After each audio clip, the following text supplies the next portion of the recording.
अस्सलामुअलैकुम प्यारे दोस्तों, आज आप सभी के लिए एक हिंदू लड़की और साथ ही साथ एक मुसलमान ऑटो ड्राइवर का एक बड़ी ही अजीबोगरीब वाक़या लेकर आया हूँ, जिस बारे में बताया जा रहा है कि ये वाक़या सच्चा है। लेकिन ये वाक़या महज मैं आपको इबरत के तौर पर सुनाऊंगा।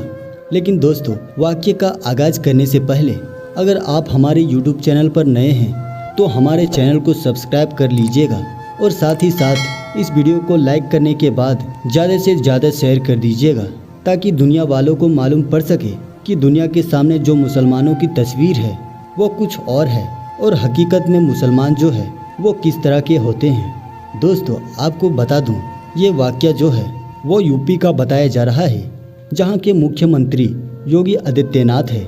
आप सभी को बता दूं, लखनऊ के अंदर एक हिंदू लड़की जो है वो कॉलेज से वापस आ रही थी। दोपहर का वक्त था, गर्मी बहुत शदीद की पड़ रही थी।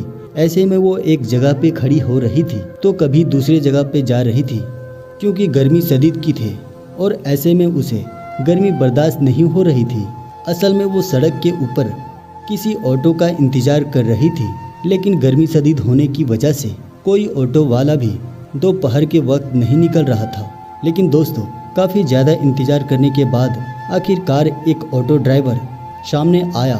लेकिन दोस्तों, उस ऑटो ड्राइवर को देखने के बाद इस लड़की के पसीने छूट गए और इसे एक बहुत बड़ा झटका लगा, क्योंकि ख़ास तौर से हिंदू औरत जो थी मुसलमानों से नफरत किया करती थी। मुसलमान मौलानाओं से बहुत ज़्यादा इसे चिढ़ थे और ऐसे में जब इस ऑटो ड्राइवर को देखा तो वो दाढ़ी वाला नज़र आया, वो एक मौलाना नज़र आया और ऐसे में अब ये सोचने लगी, क्या मैं इस ऑटो में बैठ जाऊं या ना बैठूं, क्योंकि मुझे तो मौलानाओं से बहुत नफरत है। लेकिन आज मैं मजबूर हूँ। कई घंटों से मैं इस रास्ते पे खड़ी हूँ, लेकिन कोई आने को तैयार नहीं। ऊपर से शदीद गर्मी भी है।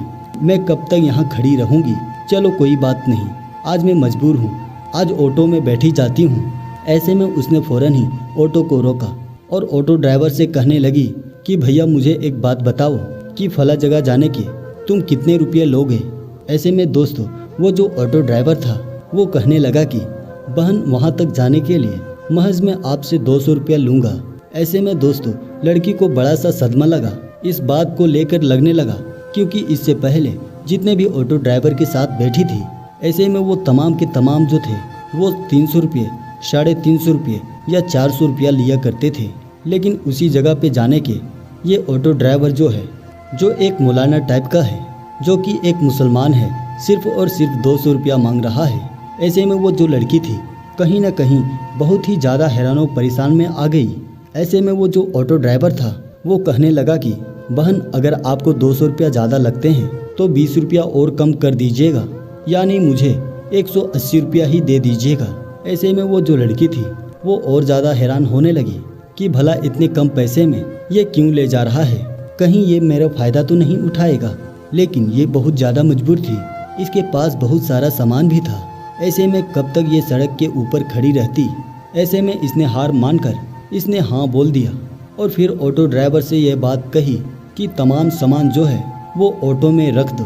वो जो ऑटो ड्राइवर था उसने तमाम सामान जो थे वो सब का सब ऑटो के अंदर रख दिया और ऑटो चलना शुरू हो गया। दोस्तों, अभी चलना शुरू ही हुआ था कि तभी अचानक वो जो ऑटो ड्राइवर था वो कहने लगा कि बहन, अगर आपकी इजाज़त हो तो आपके बैठने से पहले मैं जो तकरीर सुन रहा था, क्या मैं उस तकरीर को मुकम्मल कर लूं? ऐसे में वो जो लड़की थी वो कहने लगी कि हाँ, मुझे कोई परेशानी नहीं है, तुम तकरीर सुन सकते हो। आखिर मैं भी तो जानूं कि आखिर तुम लोग सुनते क्या हो। आज मुझे हकीकत का भी पता चल जाएगा कि आखिर मुसलमान जो है वो क्या सीखते हैं और क्या सुनते हैं। ऐसे में दोस्तों, तकरीर जो थी वो शुरू हो गई और एक मौलाना जो थे वो आज नकाब के बारे में बात कर रहे थे, औरत के पर्दे के ऊपर बात कर रहे थे। वो कह रहे थे कि मजहब इस्लाम के अंदर औरतों को सख्ती से कहा जाता है कि वो पर्दा करें ताकि वो लोगों की बुरी नज़रों से बच सके।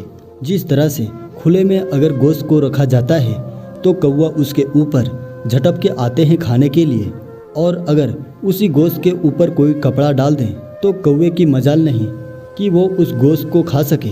बिल्कुल इसी तरह से औरतों का भी इज्जत होता है, यानी कि अगर औरत बेपर्दा रहे तो बुरे लोगों की नज़रें उसके ऊपर पड़ती है और ऐसे में कोई भी बड़ा हादसा देखने को मिल सकता है।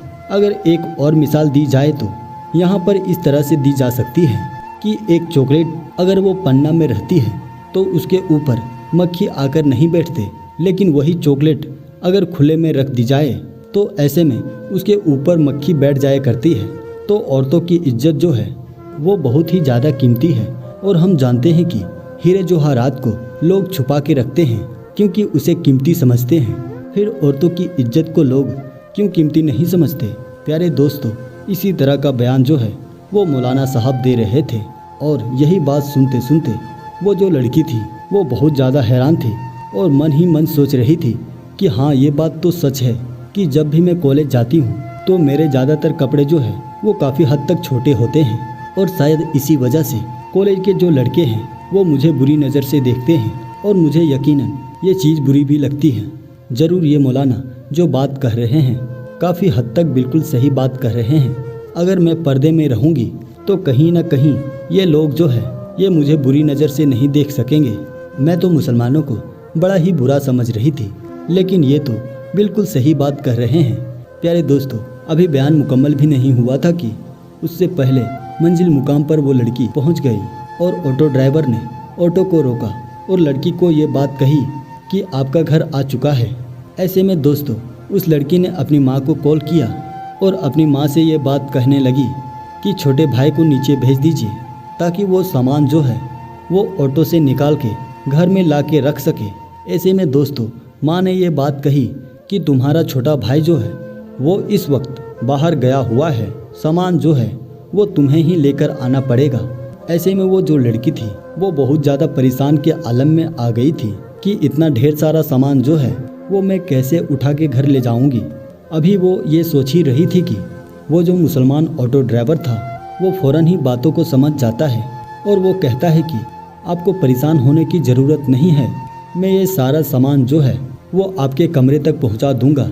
लड़की जो थी उसके दिल में ये बात आई कि चलो ऑटो ड्राइवर जो है वो सारा सामान उठाकर घर में रख देगा। बदले में रोज़ाना जो 300 बाकी ऑटो ड्राइवर को दिया करती थी वही 300 जो है मैं इसको भी दे दूंगी, क्योंकि जाहिर सी बात है अगर ये सामान उठाएगा तो पैसे भी लेगा और इसलिए मैं इसको पूरे 300 दे दूंगी, इससे ये भी खुश हो जाएगा। आपको बता दूं, धीरे धीरे करके सारा सामान जो था उस ऑटो ड्राइवर ने जाकर उस लड़की के कमरे में रख दिया और फिर अपने पैसे मांगने लगा, जो मेरी कमाई है वो मुझे दे दीजिए। ऐसे में वो जो लड़की थी उसने फ़ौरन ही 300 निकाले और उस ऑटो ड्राइवर को देने लगी। इतने में ही वो ऑटो ड्राइवर जो था वो कहने लगा कि मुझे 300 नहीं चाहिए, मुझे मेरी कमाई के पैसे चाहिए, यानी मुझे सिर्फ 180 रुपये चाहिए जो कि जायज़ बनते हैं और मैं इससे ज़्यादा नहीं ले सकता।